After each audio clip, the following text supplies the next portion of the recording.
having the opportunity to sit with the people that have encouraged us and inspired us, one person really stuck out for me.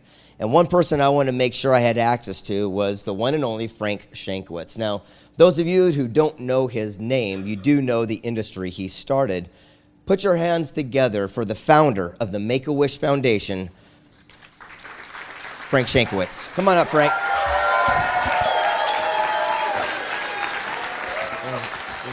Thank you. Thank you. I tip my hat to you. Thank you. Thank you. You were a police officer for how many years?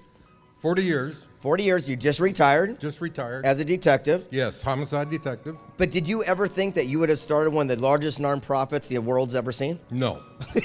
No. and tell us real quick the story of how it came to be. In 1980, I was a motorcycle officer, Arizona Highway Patrol. And at that time, the TV show Chips was very popular. We were told of a little 7-year-old boy named Chris. Chris had leukemia. Chris only had a couple of weeks to live. And the only thing that got Chris through his days was watching Chips. They had arranged in his hospital room for a VCR so he could watch the programs over and over. He just loved Chips. And he told his mother, when I grow up, I'm going to be a Highway Patrol motorcycle officer. I was introduced to Chris, and he asked if we can do something special as doctors and his mom. Yes, we can. With the permission of our commanders, we set up a special day for Chris.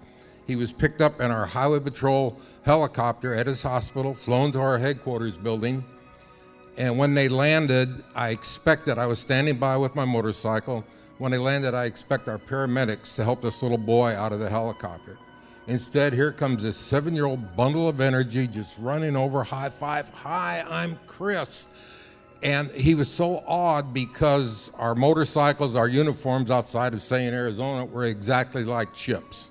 As far as he was concerned, I was very red hair and very tan at the time, so I could have been Ponch and John, either one. But he was just fascinated by this. And this little wish of his was becoming true. And I'm watching him, and I knew he was very ill, but he's bouncing around like a typical 7-year-old. I'm looking at his mother, and she has just got tears in her eyes because she has her little boy back, her little 7-year-old boy having fun.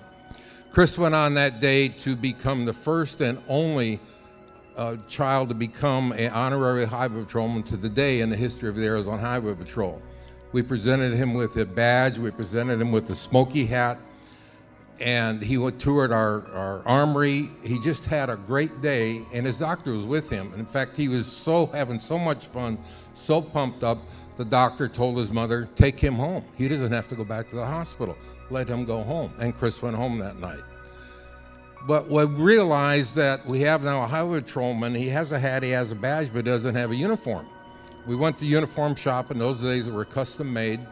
And we asked the seamstress, can you maybe we have this boy 7 years old, this high, this wide, can you make a uniform? They spent all night making a little uniform for Chris. The next morning, again, with permission of our commanders, they led a group out to his house, several motorcycles, squad cars, sirens going, you can imagine the neighbors, right? And Chris comes running out, and we hand him the uniform, and he is just ecstatic.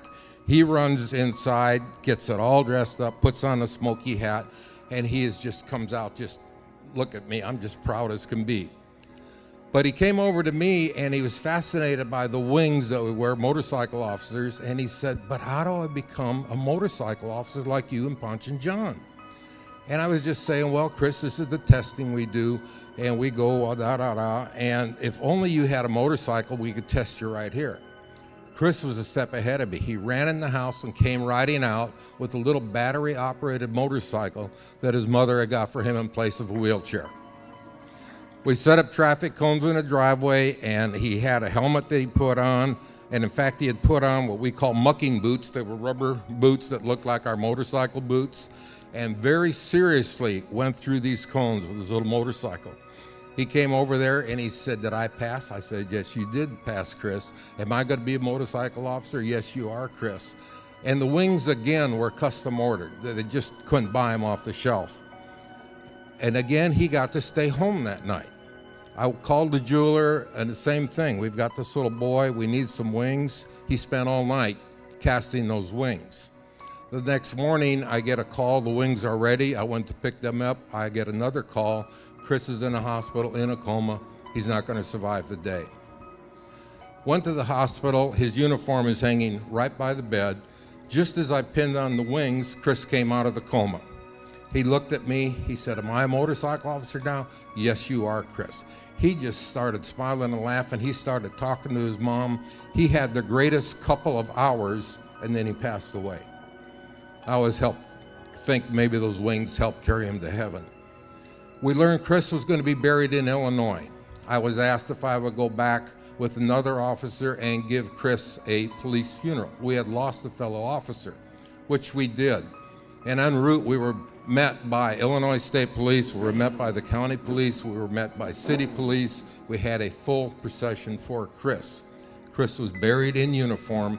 His grave marker reads, "Chris Gracious, Arizona Trooper." But coming back from Illinois, we had so much response, so much press coverage, and thinking about his mother, how happy she was. And I kept thinking, we let him make a wish, and we made it happen. Why can't we do that for other children? And right at that time, and this is 33 years ago, that's when the idea was born, the Make-A-Wish Foundation. Let's let them make a wish, and we're going to make it happen. Since that time, because of one little boy, that's now 300,000 children worldwide have received a wish. And when you get an average of 4 in a family, that's well over 1 million people that have been impacted just because of one little boy.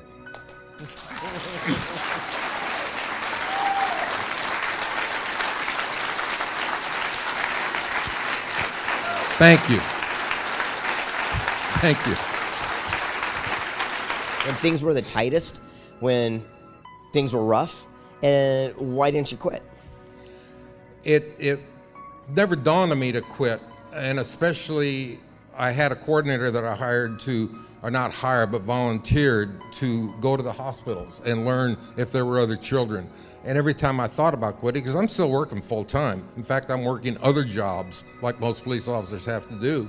And she would come back and she'd say, "Frank, there's this 7-year-old boy that's in the hospital. He would be a perfect candidate. Frank, I just met this little girl. We've got to get this foundation going." So when money started coming in to the foundation, there was some success going on. You decided never to take a penny. Now, it would have been very easy for you to draw a salary. It would be very easy for you to have dipped into that well. Why didn't you? I had a job. I was a police officer. I had a job. And the people that started, again, working for us, but volunteers, I told them and our board members, we are not going to take any money. 100% of donations are going to go to this charity. I wanted it built on integrity. I wanted it built on character. And that group that I finally found, and it took a while to find those 4 other people, it all worked together. Ladies and gentlemen, please put your hands together for Frank Shankwitz. Thank you. Thank you.